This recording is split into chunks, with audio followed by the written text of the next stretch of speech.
Hari itu, semua terasa gelap. Hutang menumpuk, dompet kosong, dan yang paling menusuk hati, tidak ada satupun yang mau menolong. Ada kalanya hidup terasa seperti malam yang kelam, tanpa bintang, langkah berat, hati sesak, dan dahi tak henti berkenyit, memikirkan lembar-lembar tagihan yang menumpuk.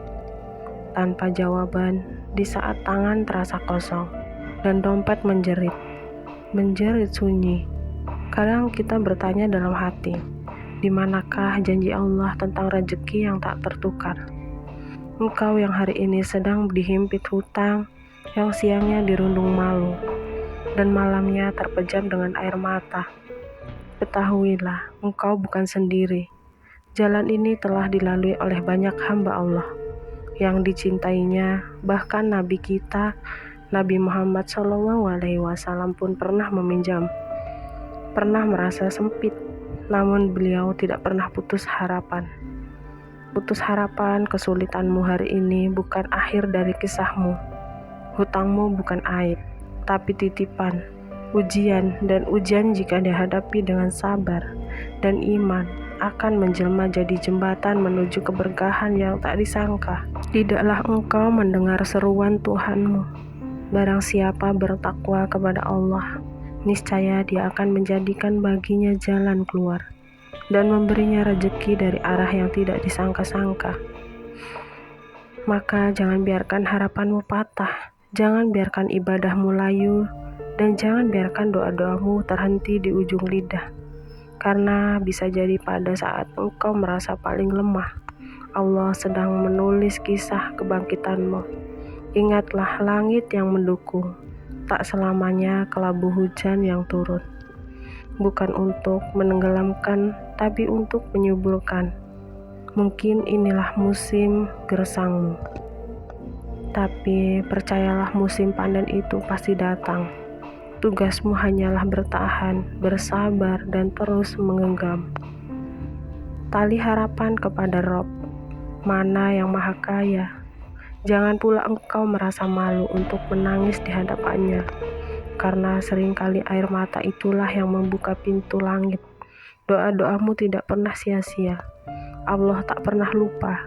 Ia hanya sedang memilih waktu terbaik untuk menjawab. Mari kita jelajahi bersama dalam pembahasan-pembahasan berikut. Bagaimana Islam membimbing orang-orang yang terhimpit ekonomi, doa-doa yang diajarkan Nabi untuk lunas hutang, dan amalan-amalan yang membuka pintu rezeki seluas samudra, karena sejatinya badai bukan untuk mematahkanmu, tapi untuk menguatkanmu. Sinar fajar itu dekat ketika rezeki serasa tertutup. Memahami ujian dalam bingkai iman dalam perjalanan hidup. Ada musim-musim yang tidak bisa kita hindari, seperti petani yang harus melewati kemarau sebelum panen. Demikian pula seorang hamba Allah yang tak lepas dari musim kesempitan sebelum limpahan nikmat datang. Kesulitan ekonomi, kesempitan rezeki, dan tumpukan hutang yang seakan tak ada ujungnya. Namun Islam tidak membiarkan kita berjalan dalam gelap tanpa lentera. Sebaliknya, Islam hadir sebagai cahaya yang memandu, memberi makna pada setiap rasa sakit, dan menunjukkan bahwa kesulitan bukanlah murka Allah, melainkan bentuk cintanya yang tersembunyi. Allah Ta'ala berfirman, "Dan sesungguhnya kami akan menguji kamu dengan sedikit ketakutan, kelaparan, kekurangan harta jiwa, dan buah-buahan, dan sampaikanlah kabar gembira kepada orang-orang yang sabar." Quran Surat Al-Baqarah ayat 155. Ayat ini bukan hanya kalimat penghibur. Ia adalah penegas bahwa setiap ujian termasuk masalah ekonomi. Allah telah ukur dan takar sesuai kemampuan hambanya.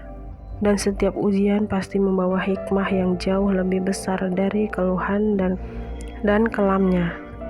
Hari-hari kesulitan bukan hukuman, tapi proses penempuan seringkai saat uang tak cukup. bisnis merugi atau tagihan berdatangan. Hati ini goyah, kita merasa gagal, kita merasa tak berguna. Jika kita merasa Allah jauh, padahal justru di saat-saat seperti itulah Allah sedang mengasah keteguhan hati kita, bersihkan sisa-sisa kesombongan, dan memurnikan niat kita agar hanya bergantung pada Rasulullah Shallallahu Alaihi Wasallam bersabda, sesungguhnya besarnya pahala sebanding dengan besarnya ujian. Dan sesungguhnya jika Allah mencintai suatu kaum, maka Dia akan menguji mereka. Barang siapa ridho, maka ia akan mendapatkan keridhaan Allah.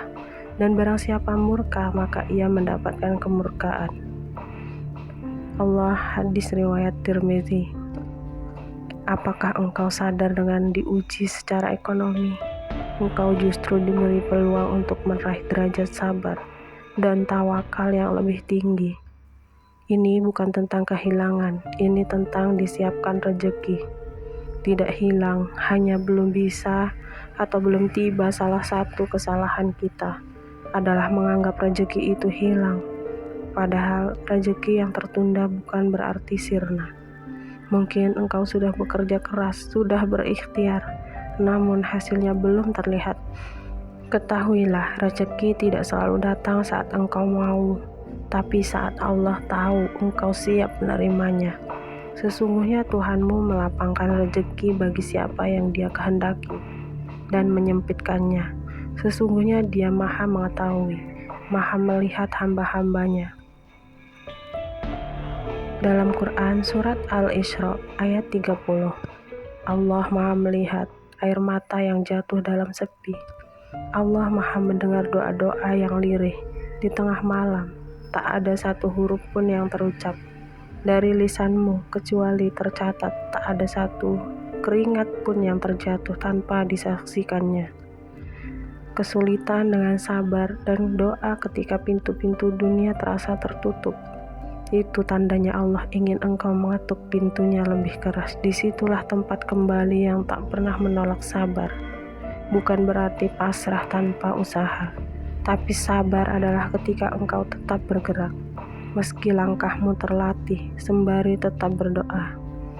Ya Allah, cukupkan aku dengan rezeki-Mu yang halal dan berkah. Sabar dan doa adalah dua sayap yang akan membawamu terbang melewati badai, dan tak ada doa yang sia-sia. Allah mungkin menunda jawabannya, tapi Dia tidak pernah lalai. Justru dalam penantian itulah hatimu sedang dibersihkan dan dikuatkan. Doa-doa Rasulullah untuk melunasi hutang dan membuka pintu rezeki dalam setiap kesulitan. Islam selalu menawarkan jalan keluar, tidak hanya melalui ikhtiar lahir batin seperti bekerja dan bersedekah, tetapi juga melalui kekuatan batin. Doa Rasulullah Shallallahu Alaihi Wasallam, sang manusia paling mulia pun pernah berdoa dengan sungguh-sungguh saat menghadapi kesulitan ekonomi dan lilitan hutang. Menjalani pelajaran agung bagi kita bahwa doa bukan sekedar pelengkap, tetapi senjata utama seorang mukmin. Doa agar terlepas dari hutang yang berat. Doa memohon rezeki yang cukup dan keberkahan. Allahumma akfini bihalalika an haramik wa aghnini bifadlika amman siwak.